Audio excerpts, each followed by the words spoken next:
नमस्कार मित्रांनो, आपण नेहमी ऐकतो वृद्ध होणं ही एक नैसर्गिक प्रक्रिया आहे.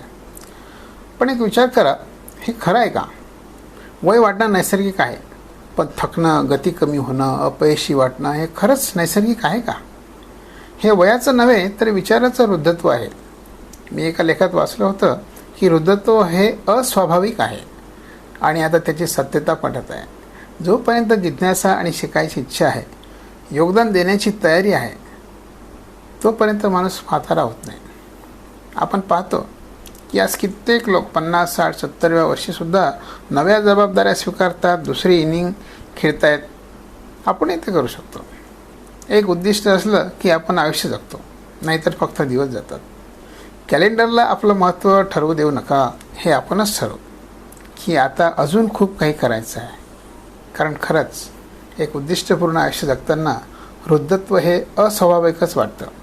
आपला आजचा दिवस उद्दिष्टपूर्ण जावो हीच इच्छा. नमस्कार.